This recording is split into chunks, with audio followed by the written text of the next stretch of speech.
전도자 하는 이 6장에서 하나님 없이 추구하는 행복, 하나님 없이 갖기를 원하여 갖는 자의 그 모든 수고가 헛되다, 그와 같은 내용으로 계속해서 말씀하고 있습니다. 하나님 없는 인생이 그렇다는 것이에요.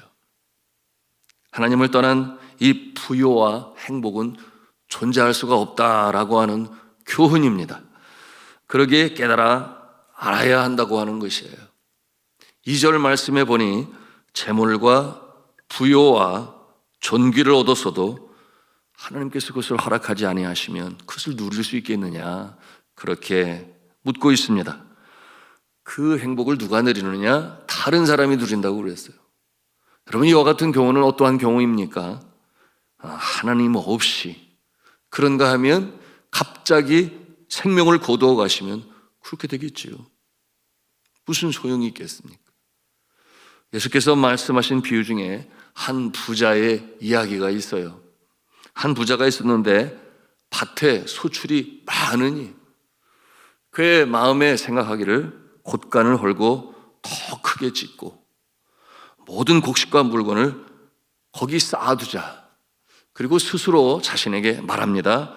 내 영혼아, 이제 평안히 쉬고 마시고 먹고 즐거워하자. 그때 하나님께서 말씀을 하세요. 어리석은 자요, 오늘 밤에 내 영혼을 도로 찾으리니 그러면 내 준비한 것이 누구의 것이 되겠느냐. 이 말씀의 교훈이 무엇인가요? 예수께서 말씀하셨습니다. 자기를 위하여 재물을 쌓아두고, 그 다음에 말씀이 참으로 중요한데요, 하나님께 대하여 부요하지 못한 자가 이와 같으니라. 하나님께 대하여 부요하지 못한 자가 이와 같은 자라. 여러분, 하나님 없는 자의 이 비극입니다. 탐심으로 인하여 물질의 포로가 되었어요. 재물과 부요를 허락하신 하나님께 감사하지 못하고 드리지 못하는, 그러므로 하나님께 대하여 부요하지 못한 자라, 그렇게 표현을 했습니다. 그런가 하면 이 부를 가지고서도 풍요로운 가운데 있으면서도 만족함을 누리지 못하는 자들이 있다고 그랬어요. 만족하지 못하는 자의 그 어리석음을 지적하고 있는데요, 오늘 본문 3절의 말씀을 같이 읽겠습니다. 시작. 사람이 비록 100명의 자녀를 낳고 또 장수하여 사는 날이 많을지라도 그의 영혼은 그러한 행복으로 만족하지 못하고 또 그가 안장되지 못하면 나는 이르기를 낙태된 자가 그보다는 낫다 하나니. 이 사람의 경우는 자녀가 많아요. 그런가 하면 장수를 하였다, 장수까지 누립니다. 여러분, 자녀가 많고 장수한다고 하는 것은 풍요로운 삶을 이렇게 상징적으로 표현하는 것입니다. 그런데 그가 불행한 이유가 무엇입니까? 만족하지를 못해요. 그렇게 많이 가지고 있으면서도 만족하지를 못하기 때문에. 그러니 3절에 뭐라고 말씀을 해요? 그의 영혼은 그러한 행복으로 만족하지 못하고 또 그가 안장되지 못하면이라고 말씀하고 있어요. 여러분, 안장된다, 이 표현은 땅에 묻히면 그런 뜻을 가지고 있어요. 안장되지 못한다. 땅에 묻히지 못하면, 다시 말하면 죽으면, 그런 뜻이죠. 죽으면. 물질과 부와 여러 자녀와 장수를 누린다 할지라도 그것으로 만족하지 못하고 죽으면, 이제 그런 뜻인데요, 그는 낙태된 자보다 못하니라. 차라리 세상에 태어나지 아니한만 못하니라. 그렇게 말씀하고 있습니다. 많은 것을 갖고도 더 갖고자 합니다. 만족이 안 되기 때문이죠. 이것을 탐심 또는 욕심이라고 그렇게 표현을 합니다. 이 만족, 이 자족에 대하여 주의 종인 사도 바울은 뭐라고 고백을 하는가? 이렇게 고백을 합니다. 내가 궁핍으로 말하는 것이 아니라 어떠한 형편에서든지 나는 자족하기를 배웠노니, 내가 비천에 처할 줄도 알고 풍부에 처할 줄도 알아 모든 일, 곧 배부름과 배고픔과 풍부와 궁핍에도 처할 줄 아는 일체의 비결을 배웠노라. 빌립보서 4장 11절, 12절에 그렇게 고백합니다. 어떠한 형편에서든지 자족하기를 배웠다 그랬어요. 그러므로 비천에 처할 줄도 알고 풍부에 처할 줄도 알고. 여러분, 저는 선교사 생활을 하면서 이와 같은 모습을 여러 번 경험했습니다. 특별히 필리핀의 아이타 산지 부족하고 밥을 먹을 때는 반찬이 없어서 밥에 소금을 뿌려가지고 먹기도 했어요. 빈에 처할 줄도 알고, 그럼에도 불구하고 그들이 예수를 믿는 모습을 보면서 그 마음에 행복이, 제 마음에 감사가 임해요. 그런가 하면은 메이어 몰리나, 그 시장이죠. 시장에 초청을 받아 함께 식사하는 시간도 가졌을 때는 그야말로 VIP 아니겠어요? 예, 참 산의 진미의 음식을 먹으면서도 감사하고 기뻤습니다. 빈에 처할 줄도 알고 푸에 처할 줄도 알고. 여러분, 모든 상황에 자족할 수 있는 일체의 비결을 배웠다. 이것이 믿음의 사람들의 모습이어야 하겠죠. 그런데 이 능력이 어디에서 오는가? 이어 사도 바울은 고백하기를, 빌립보서 4장 13절이죠. 내게 능력 주시는 자 안에서, 내게 능력 주시는 자 안에서 내가 모든 것을 할 수 있느니라. 그 일체의 비결을 그가 체득할 수 있었던 것은 바로 주님이 주시는 능력으로 말미암아 빈에 처할 줄도 알고 부에 처할 줄도 알고, 감옥에 갇혀 있으면서도 자족을 하며, 밖에 있어도 만족을 하며, 유라굴로의 광풍 속에서도 자족할 수 있는 그 같은 능력, 누가 주셨다는 거예요? 하나님께서. 그러니 하나님께 속한 자는 이 땅에 살아가는 동안에 가진 것, 안 가진 것이, 그것이 중요한 것이 아니라 하나님으로 말미암아 만족함을 갖는 것이에요. 여러분, 이와 같은 모습은 구약 시대 다윗의 모습을 통해서도 우리가 보지 않겠습니까? 시편 23편의 내용이에요. 그는 고백을 합니다. 여호와는 나의 목자시니 내게 부족함이 없으리로다. 여호와가 나의 목자가 되시기 때문에 나에게 부족함은 있을 수가 없습니다. 여러분, 그가 노래를 해요. 부족함이 없다라고 하는 것은 곧 만족을 표현하는 것인데, 고백하기를, 기름을 내 머리에 부으셨으니 내 잔이 넘치나이다. 내 잔이 넘치나이다. 이것은 이 만족과 이 행복을 이처럼 아름다운 시적으로 표현한 것인데요. 이것이 어떻게 가능하다는 거예요? 주께서 나와 함께 하시기 때문에, 주의 지팡이와 막대기가 나를 안위하시기 때문에, 하나님의 한 분만으로 내가 만족할 수 있다. 삶의 주인이 되신 하나님께서 모든 상황, 조건, 여건 친히 주장하시고 인도하시는데 나를 지켜 보호하시니 내가 여호와의 집에 영원히 거하리로다. 여러분, 이와 같이 노래를 하는 이 다윗의 모습이에요.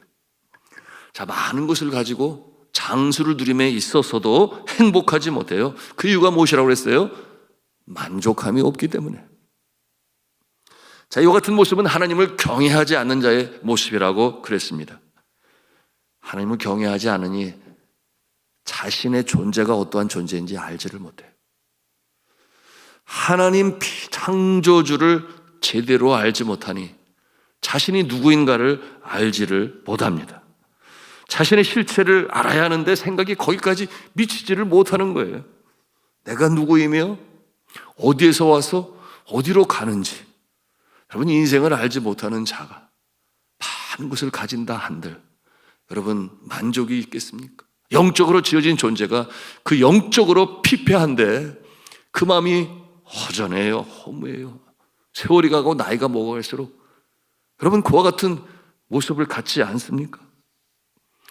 사람은 누구나가 다 공통점을 가지고 있죠.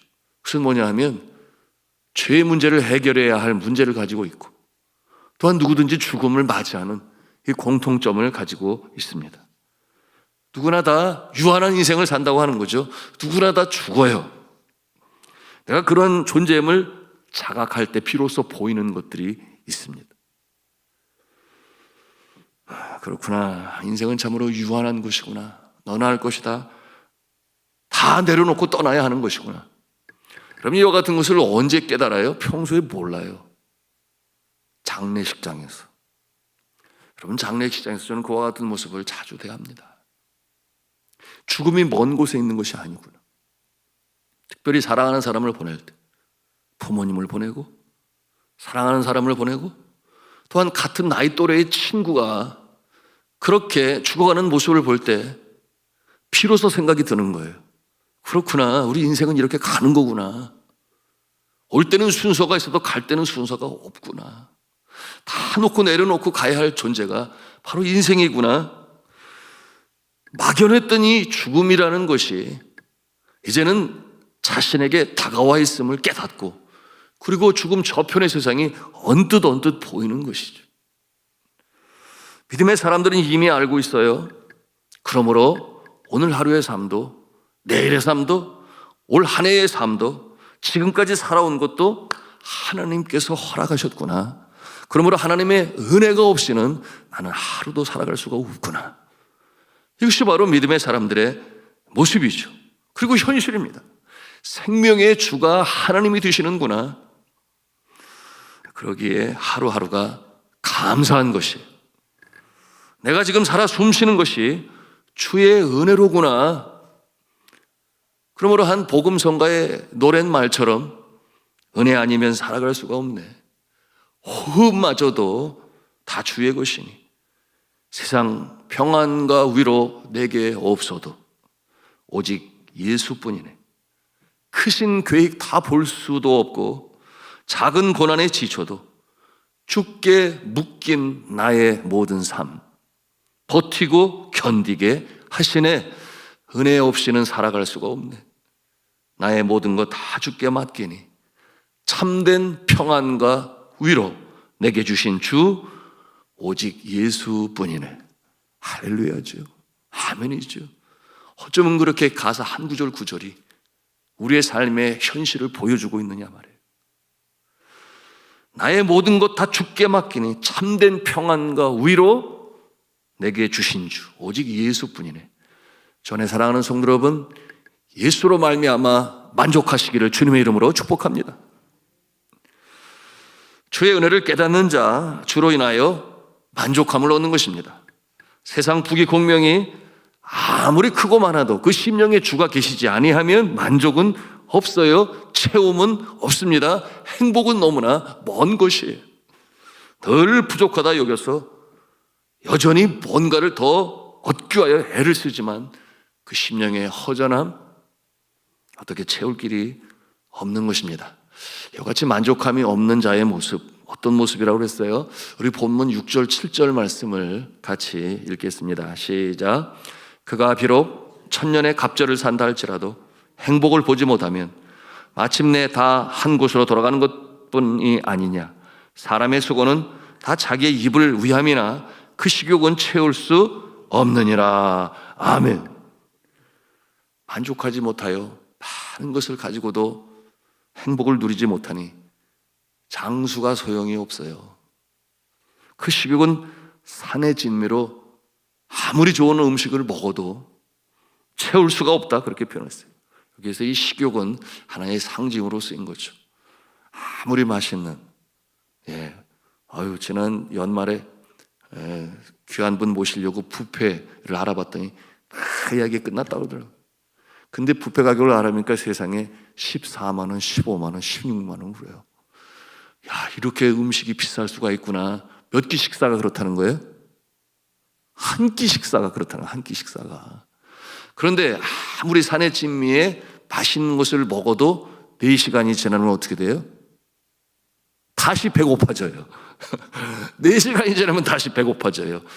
아무리 산의 진미로 먹어도. 그러므로 식욕으로 표현하고 있습니다. 아무리 많은 것을 가져도 만족하지 못하면 여전히 허기진 모습으로 더 얻기를 바라는 것이, 아무리 많은 것을 먹어도 식욕을 멈추지 못한다는 이와 같은 표현으로 하고 있는 것입니다.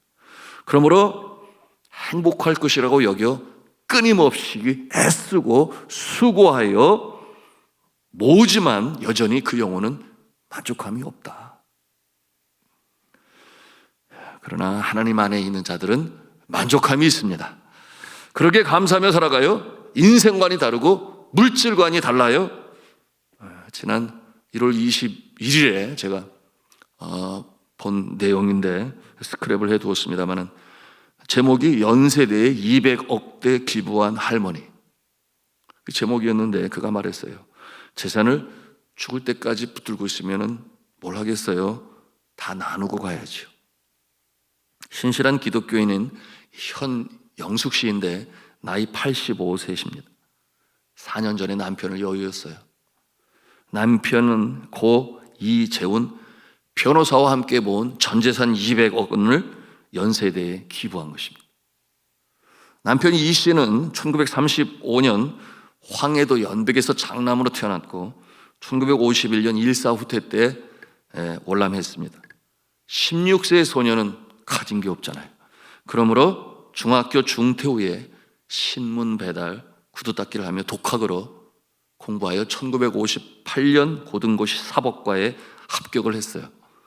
대구 제주지검 차장검사 등을 역임하며 10여 년 동안 검사 생활을 했습니다. 1972년에 변호사업을 개업했고 1975년 한국노동법률상담소장에 취임해 가난한 노동자들을 돌보았습니다. 이제 고인이 된 남편의 뜻을 받들어 현영숙 씨는 전 재산을 특별히 나라의 이 경제적 기초를 세우는 학도들, 이공학을 전공하는 학생들을 위해 써달라고 그렇게 기부했습니다. 하나님께 신실한 마음으로 드린 것이에요. 하나님을 경외하며 함께 하고자 하는 자는 이처럼 물질관이 달라요. 만족과 감사로 삽니다. 거기에 행복이 있어요. 그리고 그 모습을 보시는 하나님께서는 또한 그렇게 살아가도록 풍요와 부요를 제공하셔서, 왜 그렇습니까? 어떻게 쓸 줄 아니까, 청지기의 역할을 제대로 감당하니까 선순환 구조로 하나님께서는 복을 나르시는 것입니다. 그러나 하나님 없는 인생은 그렇지를 못하다 그랬어요. 오늘 전도자는 계속해서 이에 대하여 강조하며 주지시키며 교훈을 하고 있는데요, 오늘 마지막 절을 함께 읽고 말씀을 마치고자 합니다. 12절 말씀 같이 읽겠습니다. 시작. 헛된 생명의 모든 날을 그림자같이 보내는 일평생에 사람에게 무엇이 낙인지를 누가 알며 그 후에 해 아래에서 무슨 일이 있을 것을 누가 능히 그에게 고하리요. 자, 주 안에 사랑하는 성도 여러분, 오늘도 주님의 은혜로 살아갑니다. 여러분, 기도를 마치고 일토록 감히 은혜인 줄로 믿으시기를 바랍니다. 여러분, 하나님께서 주신 업을 감당할 때 건강을 주심이 하나님의 은혜인 줄로 믿으시기를 바랍니다. 사시사철 날씨를 주장하시고 상황, 환경, 여건을 주장하시고 만나야 할 사람을 만나게 하시고 여러분 해야 할 주의 사명을 이루게 하시는 하나님 아버지, 오늘도 내 생명이 연장됨이 하나님의 은혜로 된 것이니 주님 감사합니다. 내가 만족합니다. 내 잔이 넘치나이다. 여러분, 이와 같은 모습으로 복된 인생을 살아가시는 저 여러분 다 되시기를 주님의 이름으로 축원합니다.